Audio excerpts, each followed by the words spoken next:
नमस्कार, जन आदर्श भारत की एक और पेशकश आप देख रहे हैं और मैं हूं आपके साथ अर्जिता। भाई, इस वक्त पूरा देश चुनाव में है। पहले तो 5 राज्यों के विधानसभा चुनाव जिनको जुम्मा जुम्मा कुछ ही दिन बाकी रह गए हैं, और दूसरा भारतीय लोकतंत्र का महापर्व लोकसभा चुनाव जिसमें भी अब कुछ ही महीने बचे हैं।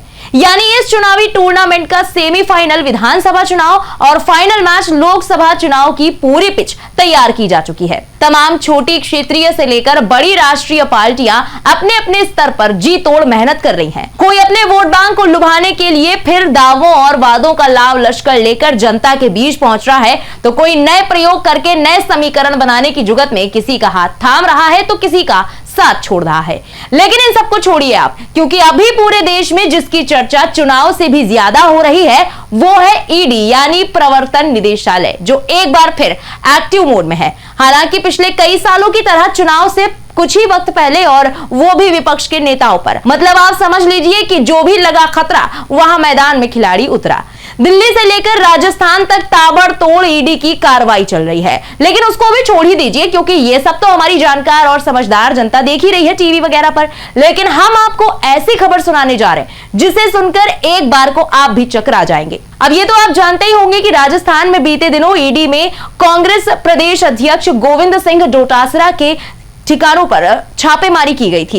इसके अलावा सीएम गहलोत के बेटे वैभव गहलोत को एफईआरए से जुड़े मामले में उनसे पूछताछ की गई थी। तो वहीं अब राजस्थान एसीबी ने खुद ईडी के एक अधिकारी के खिलाफ एक्शन ले लिया है। जांच एजेंसी के अधिकारी पर आरोप है कि उन्होंने बिचौलिए के जरिए 17 लाख रुपए की रिश्वत मांगी थी। ईडी अधिकारी नवल किशोर मीणा पर आरोप है कि उन्होंने एक बिचौलिए के जरिए 17 लाख रुपए की रिश्वत मांगी है, जिसके बाद राजस्थान सरकार की जांच एजेंसी ने केंद्रीय एजेंसी के अधिकारी को अरेस्ट कर लिया है। यहां आपको बता दें कि एसीबी ने ईडी अधिकारी को आय से अधिक संपत्ति के मामले में ट्रैप किया था, जिसके बाद उससे जुड़ी जगहों पर छापेमारी की और फिर अधिकारी को अरेस्ट कर लिया गया है। नवल किशोर मीणा प्रवर्तन निदेशालय में ईओ के रूप में काम कर रहे थे। नवल किशोर पर आरोप है कि चिटफंड से जुड़े एक मामले को बंद करने और संपत्ति कुर्क नहीं करने और गिरफ्तारी से बचाने के लिए 17 लाख रुपए की रिश्वत की मांग की थी, जिसके बाद 15 लाख रुपए रिश्वत लेते हुए गिरफ्तार किया गया। बता दें कि बीते दिनों ईडी ने गोविंद सिंह डोटासरा के ठिकानों पर छापेमारी की थी। सर्च के दौरान उनके दोनों बेटों के खिलाफ ईडी को कुछ जानकारी मिली। इसके बाद 1 नवंबर को ईडी ने दोनों बेटों को समन जारी किया। पूछताछ के लिए अभिलाष डोटासरा को 7 नवंबर और अविनाश डोटासरा को 8 नवंबर को दिल्ली मुख्यालय में पेश होने के लिए कहा गया। इसके एक दिन बाद 2 नवंबर को ही जयपुर एसीबी ने ईडी अफसर को अरेस्ट कर लिया। चलिए थोड़ा ईडी के बारे में भी आपको समझा देते हैं। आम भाषा में कहें तो प्रवर्तन निदेशालय या ईडी एक जांच एजेंसी है जो मनी लॉन्ड्रिंग से जुड़े क्राइम और विदेशी मुद्रा कानूनों के उल्लंघन को लेकर जांच करती है। ईडी धन शोधन निवारण अधिनियम 2002, पीएमएलए, विदेशी मुद्रा प्रबंधन अधिनियम 1999 फीमा, भगोड़ा आर्थिक अपराधी अधिनियम 2018 एफईओए, विदेशी मुद्रा विनियमन अधिनियम 1973 फेरा कानून के तहत कार्य करती है। ईडी के स्ट्रक्चर की बात करें तो इसमें एक डायरेक्टर होते हैं और उनके साथ एक ज्वाइंट डायरेक्टर यानी एओडी होते हैं। इसके बाद उनके नीचे 9 स्पेशल डायरेक्टर होते हैं जो देश के अलग अलग जोन और हेडक्वार्टर, इंटेलिजेंस आदि के आधार पर बटे हैं। इसके बाद इनके नीचे कई ज्वाइंट डायरेक्टर, डेप्यूटी डायरेक्टर भी होते हैं और फिर अलग अलग अधिकारी होते हैं। अब आपके मन में भी सवाल उठ रहा होगा कि ईडी रेड कैसे डालती है। आपको बता दें कि ईडी को मनी लॉन्ड्रिंग जैसे केस में जांच करने का विशेष अधिकार प्राप्त है।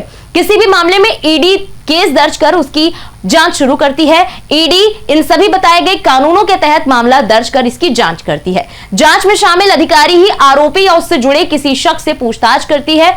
पिछले साल सुप्रीम कोर्ट ने भी ईडी की पावर को लेकर कहा था कि यह भी जरूरी नहीं है कि आरोपी को शिकायत की कॉपी दी जाए और किस आरोप में गिरफ्तारी की जा रही है वो बताना ही काफी है। ऐसे में जोन आदि के आधार पर डायरेक्टर फैसला लेते हैं और उसके बाद जांच करवाई जाती है। पहले अधिकारियों की ओर से समन जारी किया जाता है और उसके बाद पूछताछ और समन में सहयोग न करने को लेकर आगे की कार्रवाई की जाती है। वैसे विरोधी दल तो लगातार ही ईडी पर भाजपा के लिए काम करने का आरोप लगाते रहे हैं। ईडी की कार्रवाई से संबंधित कई मामले विभिन्न अदालतों में लंबित हैं। हालांकि अब सत्ताधारी कुछ भी कहें, लेकिन सवाल उठना तो लाजमी है कि आखिर एक के बाद एक अचानक ईडी की सारी कार्रवाइयां सभी विपक्षी नेताओं पर क्यों और ऊपर से खुद मनी लॉन्ड्रिंग जैसे गंभीर अपराधों की जांच कर भ्रष्टाचार का फाश करने वाली ईडी जैसे महत्वपूर्ण विभाग के अधिकारी खुद घूस लेते पकड़े जाएंगे तो भला निष्पक्षता के चश्मे से क्या ईडी द्वारा की जा रही कार्रवाइयों को देखा जा सकता है। फिलहाल इस पूरी खबर के बारे में आपका क्या कहना है, अपनी कमेंट्स में राय जरूर बताएं। हमारे चैनल को पहली बार देख रहे हैं तो चैनल को सब्सक्राइब करें और साथ ही फेसबुक पर भी आप हमारे पेज को लाइक कर हमारे साथ जुड़ सकते हैं। इस खबर में अभी के लिए बस इतना ही। बने रहे जन आदर्श भारत के साथ। जय हिंद, जय भारत।